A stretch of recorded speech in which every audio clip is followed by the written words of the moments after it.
Industry is as good as about, I think, 3 decades old. It started in the year 1995, 96. And the country had close to, I think it's 40 ATMs then. And today you have 2,30,000 or 2,23,000 machines out here. So that's a difference of growth in terms of deployment and numbers. And the initial basically deployment of ATMs were not for convenience or service. It's primarily to create a brand value for their own presence. How many of you know the banking industry? When every bank wants to deploy a machine, they need to get a RBI license for opening a branch, opening an ATM. So the ATM was considered to be a branch. So Reserve Bank, DBOD used to give licenses to the banks. And you could inform Reserve Bank of India that, I need to deploy so many number of ATMs, because it becomes a brand visibility, it becomes a touch point, and so on and so forth. So the private sector banks which came into existence in the 90s, the early 90s, which was that UTI Bank, ICICI, HDFC, UTI is now Axis Bank. And those banks wanted to reach out to the normal population. And they basically used this channel to brand themselves.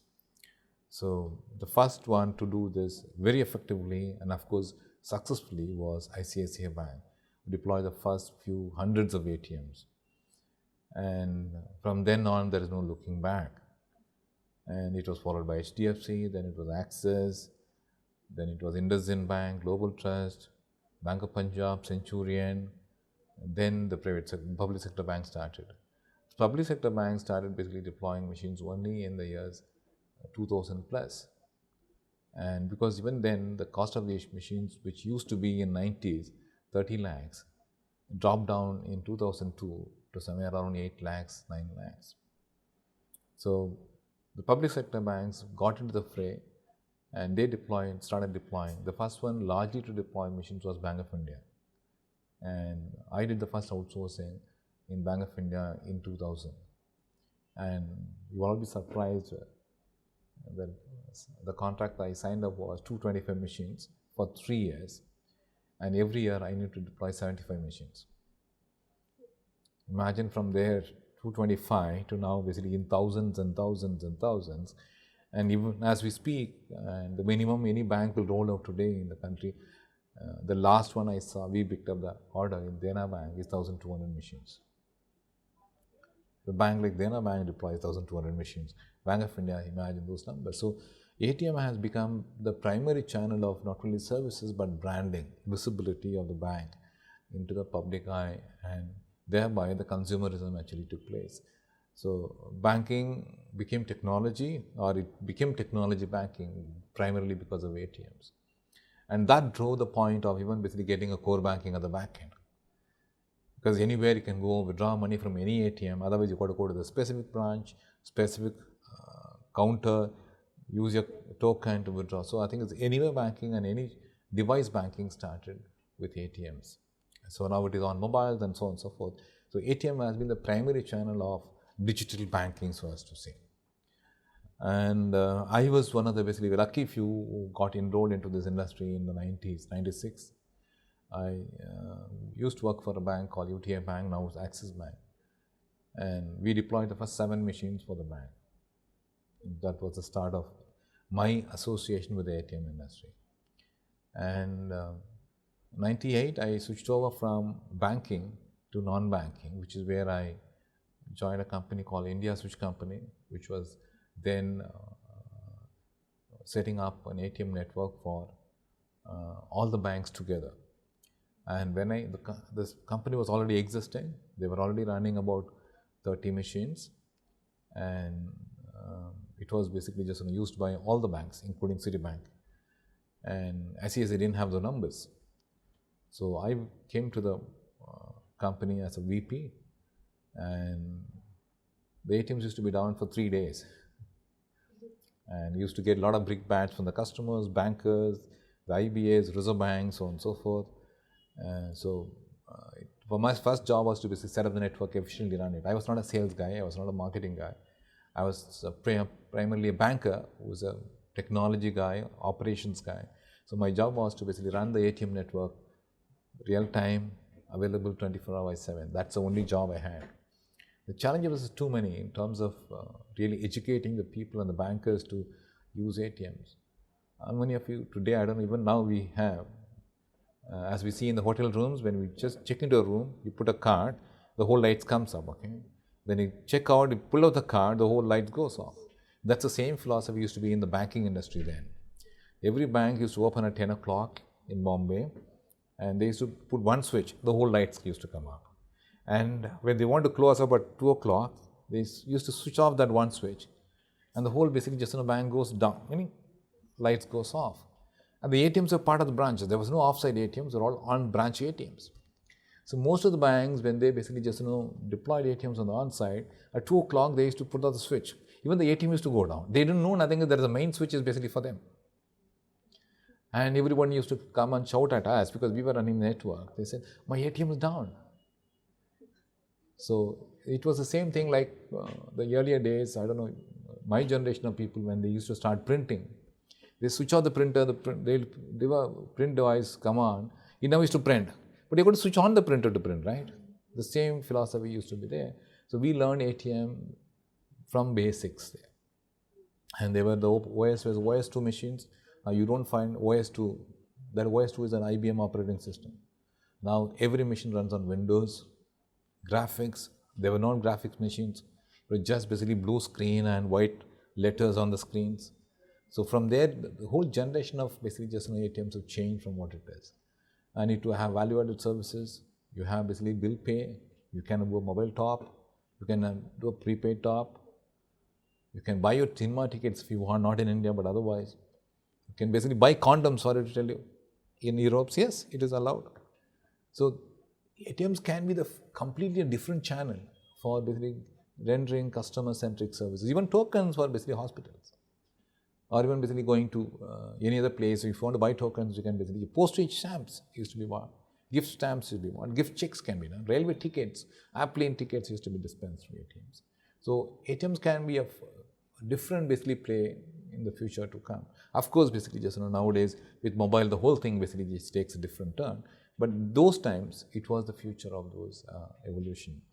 So I got into the industry in '96. I set up the network.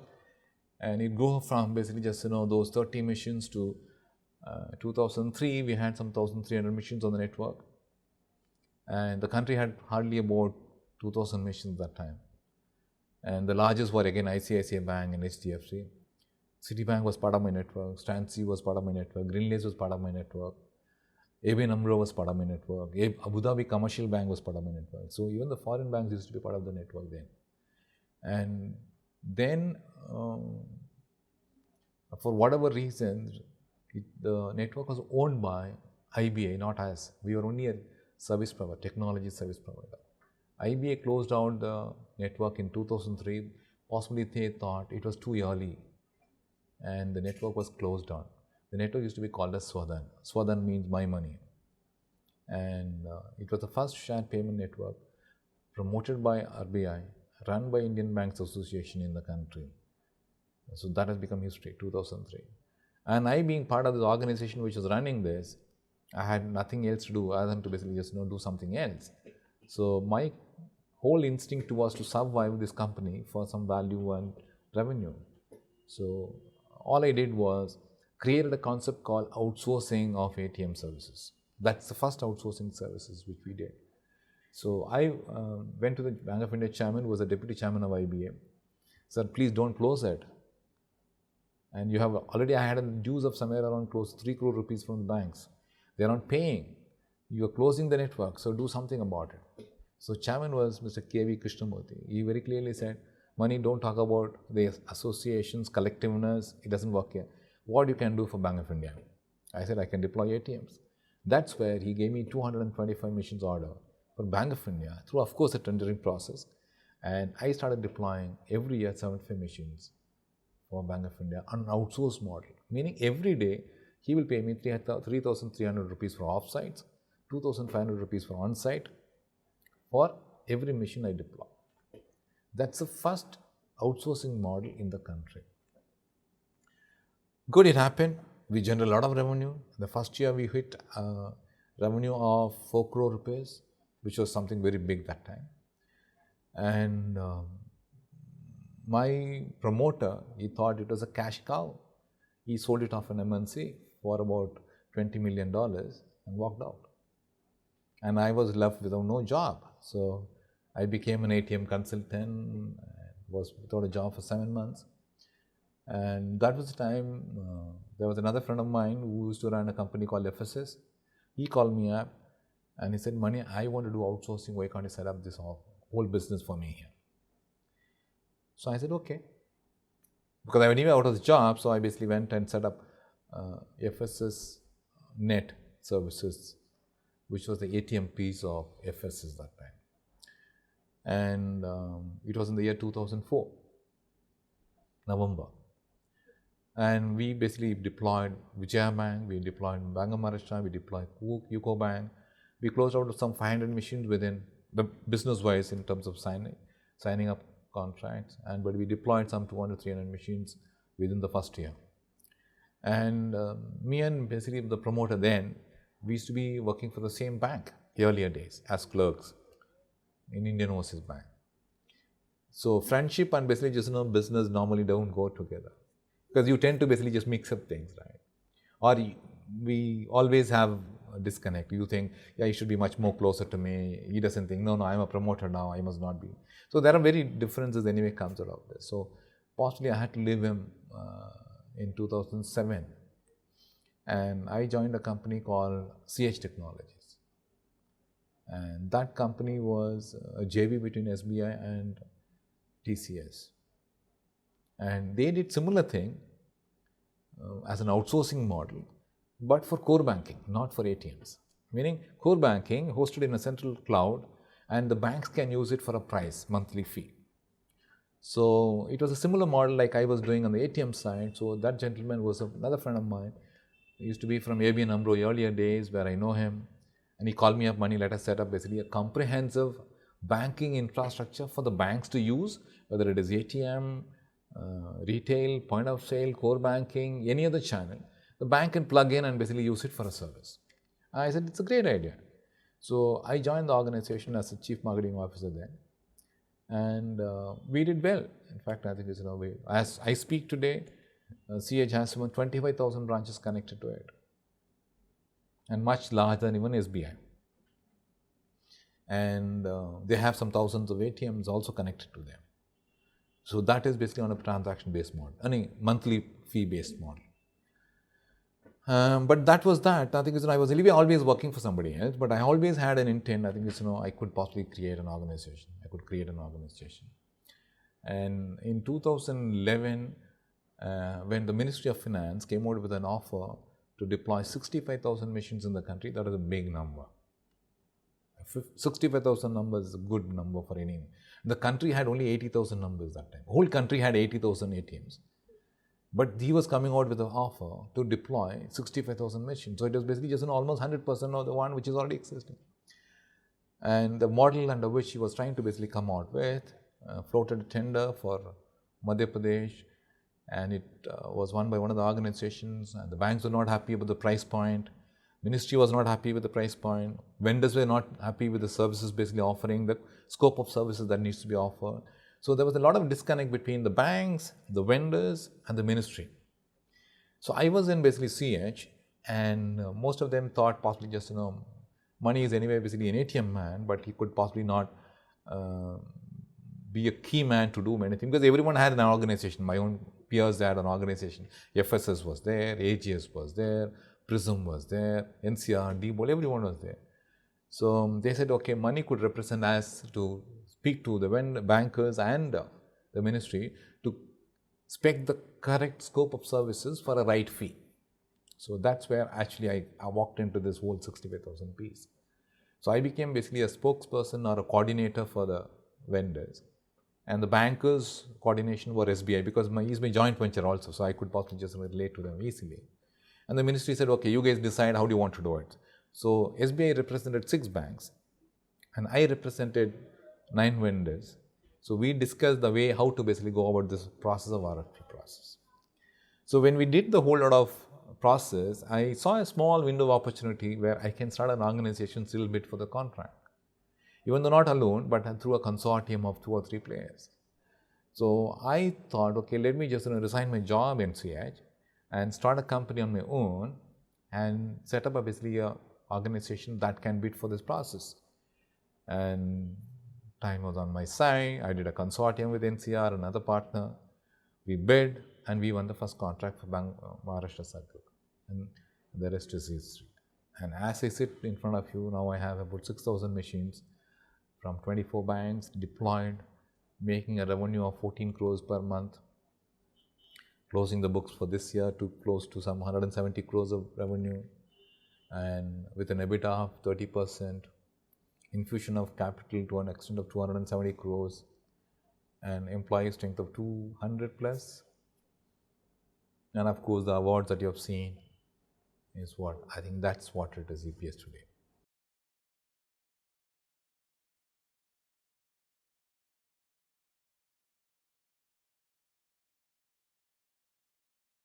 I think it's really not. The challenge is not basically just growing at the fast rate, because we had a pipeline deployment capability or requirement of 5,000 machines to be deployed in 2 years. Okay, so I have to deploy, and every time I deploy, the very day I deploy, the ATM starts making money.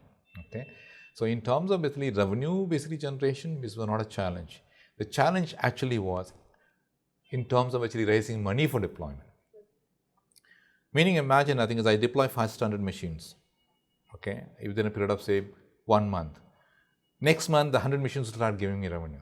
So how soon I deploy is the key to basically making larger revenues. If you see basically 1st March, we got the order somewhere in, I think, September.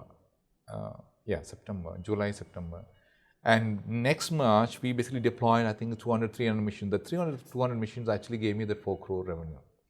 The next year, we deployed the huge lot of whatever 2,000 machines. We are a deployment of 2,500 every year, right?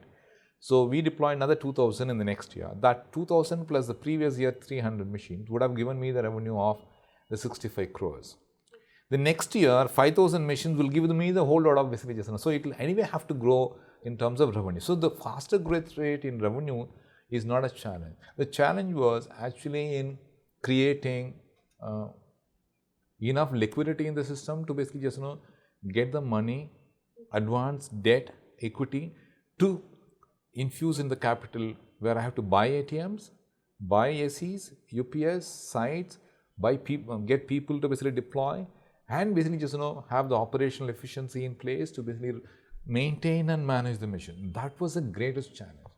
And that was possible primarily due to my investors who trusted me possibly with a single man. They possibly never thought, most of them possibly thought it's going to be very difficult. The early years will be very difficult. But I think thanks to my bankers, thanks to my investors, and thanks to a couple of my friends, even in NCR, he gave me a credit line of 20 crores without basically even having any financials with me. So I had 20 crores of credit limit with him. He used to supply machines.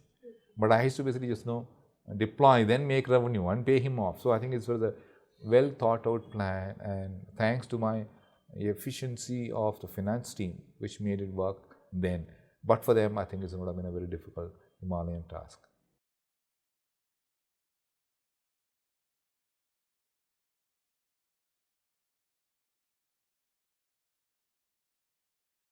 Now, thanks to actually my experience in being a banker, and this ATM industry, inside the banking industry and outside the banking industry, is a very closed group of people.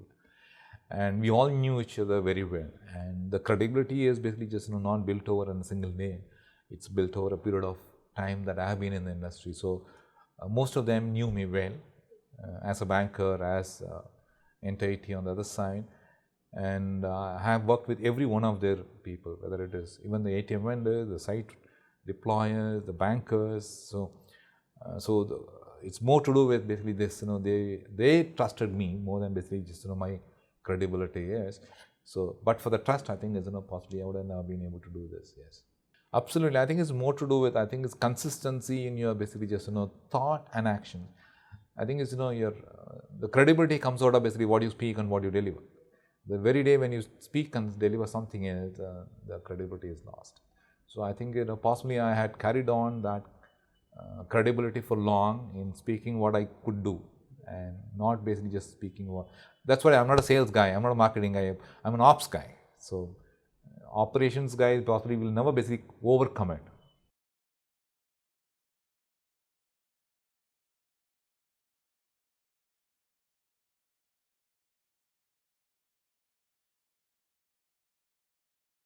See, primary reason we picked out CISB ATM was the whole revenues of a large revenue portion used to come to CISB, then used to get filtered down to EPS. So we used to basically rely on CISB for most of the things, including even rising capital, rising debts, rising credibility or liquidity in the system. So the best way we thought was to basically just buy that company so that the whole thing is in our control. Then going forward would easily basically make ourselves value-wise, equity-wise, debt-wise, and efficiency-wise, we can create a value for ourselves. So now we are, the whole two companies are owned by us. EPS has 100% stake in the company, and EPS is anyway owned by other investors. So it's now basically fully in the control of EPS in terms of revenue. So the whole revenue that accumulates in CISB ATM now comes to EPS as a full loan. Otherwise, there was some retention which used to be in terms of fees. Yeah.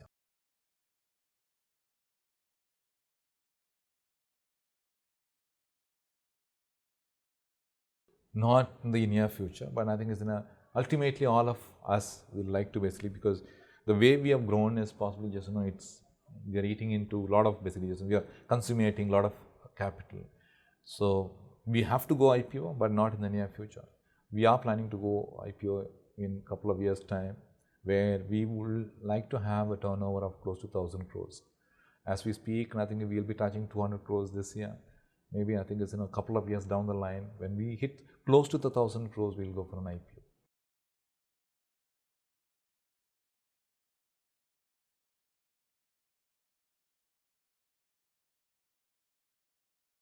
It's both.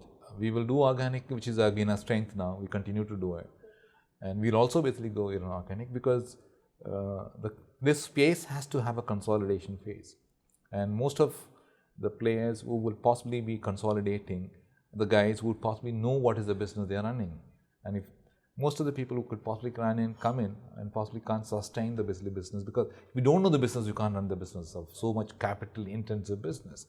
So I think it's, people who knew the business and how to make value and valuation out of the business, bottom line business, I think they will be the guys who will be consolidators and remaining will be consolidatees.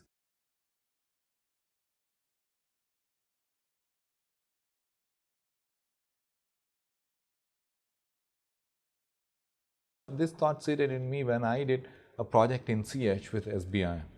SBI was the first bank who went through this model of transaction-based model. Yeah, meaning why should the bank pay for just having an infrastructure which is not used? And most of the vendors, meaning I think the bank was having an ATM but didn't have transaction, but it will continue to pay the basically vendor the money that it promises to do, where there is no basically just the reason for the ATMs to be there. So the deployer will basically deploy an ATM in a non-lucrative places or non-transaction centers, but still make the money out of the bank, but the bank doesn't have either a services value or a revenue value. Revenue value means when other bank transactions happening, so they create a revenue for them. It is not there. So to have basically a comfort to the banks primarily, SBI, which has the largest transactions today in the market, close to 200 transactions. We were there, I was in CH that time, we suggested to them, why can't you basically just go through a transaction model? Because you have the largest transactions anyway. You don't need to basically go through a fixed model. So if the transaction happens, I pay. If the transaction doesn't happen, I won't pay. So the bank was seized of the matter. You won't believe, I think it's while most of the banks today, my rate per transaction is 11 rupee 90 paisa. SBI used to pay 5 rupee 10 paisa because the transaction was so much. There used to be 200 plus transactions. So it's double of what actually basically other banks transactions are. So 5 rupee 10 paisa is as good as 11 rupee 20 paisa. So SBI was the first bank. We went through the process along with CH and Tata Communication then to roll out a transaction-based revenue model of ATM deployment. Yes.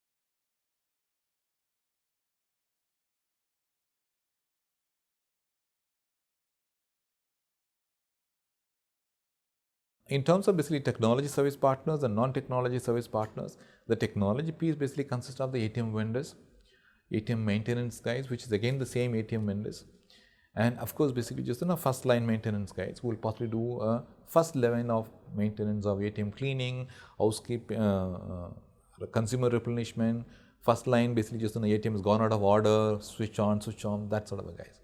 And the second is basically just we call it as a second line maintenance of guys. We call it as an AMC, and they can basically open the machines and maintain it basically on a repairs and maintenance basis. The last is the guys who are operating it. So out of this, there is an ATM manufacturer who does a lot of piece in the ATM peripheral. Maintenance and management of the ATMs on an operating model is done by us because we only just see what is happening to the ATM. What has happened really to the ATM? Whether it's a paper jam, currency jam, the belt is gone, dispenser doesn't work, card reader doesn't work, pin pad doesn't work, screen doesn't display. So we basically take care of what is the real fault of the machine, and we call the specific guy to call and basically just repair. So you have the technology piece which is handled largely by us and the ATM players. Non-technology piece is everything around the ATM piece, which is basically the peripherals, the lights, the kiosk, the doors, access logs, and of course the ACs, UPSs, and the communication satellites that we deploy. These are the non-technology primary pieces which would basically support the machine to basically function effectively. Of course, all the machines function at 40 degrees, but India is not 40 now. Basically, Bombay is basically 45 now as we speak. So it must be basically able to withstand more. So we have to have some basically just support non-technology services guys or agencies support us in keeping the ATM live.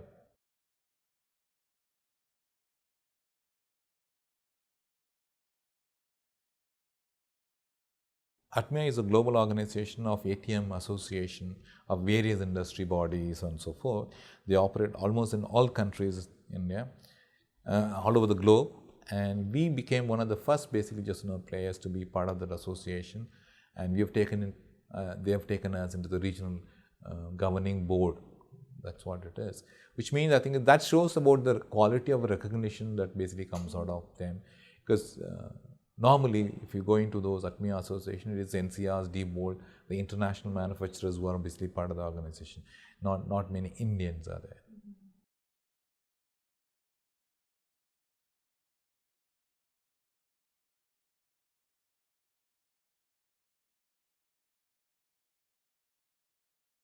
The challenges are primarily in raising money, funding, because not many basically will be able to basically just raise money in a short span of time to basically infuse capital as well as deploy so many number of ATM, which was basically a big challenge to us. And most of us, including at home, my peers, my contact, my even customers, they thought possibly money may not, EPS cannot pull it on beyond a point.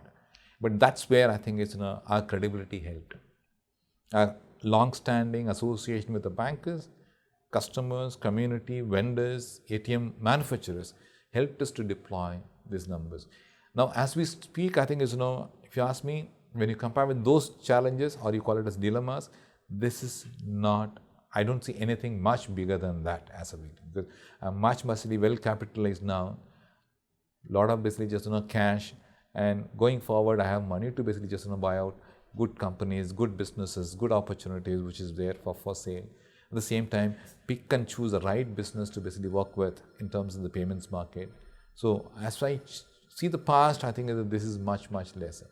But going forward, I see the challenges are where, because of the enormity of the situation that we are in and operating, And the change from basically just the cash economy to the digital economy and the electronic economy, the way we want to operate, the volumes we want to operate in terms of basically doing cash replenishment, cash holding in the ATMs, increasingly basically there's a lot of theft, burglary on basically these ATMs, which is not being covered properly by various basically just law and order agencies.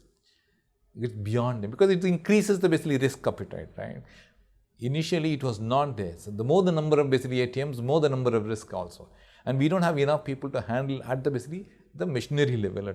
So I think that is going to be the challenge. So enough controls that we are evolving ourselves to put into place so that the minimum basic deterrents are the nuisance that we give it to the law and order to take care of our risk deploying machines as well as replenishing cash in those machines. So that process is what is basically going to be complex. The more we basically just streamline that one with the latest efficient technology like GPRS, so on and so forth, GPS technologies, I think, and basically the other technologies of electronic lock, switchover, central lock system, so on and so forth, and right basically just methodology of putting electronic surveillance systems, I think we should be possibly able to cut down that. But it increases the cost of basically just operations. So, but it's a trade-off between risk and the cost. So we need to take a call, which would be a challenge in the future. But I don't think so, and the ATM space. But as an industry, I think on the electronic payments industry, I see basically just it's like a chicken and egg story. The more basically the electronic data payments are going to be there, more the frauds also will be evolving. We need to be much aware of those frauds which can basically just throw up as and when it is coming, and we need to able to basically just mitigate those frauds in time, in the right time, and with the right time frame, without which that would become possibly a risk for all of us, because it's electronic, right? The money can be lost within no time. So these are the challenges which will be. So the technology has to be used well. You need to have the right resources, right processes, right basically people basically just managing these portfolios or basically revisions and processes, and at the same time ensure basically the government aligns with your thought process in putting the right legal framework to support our basically just challenges.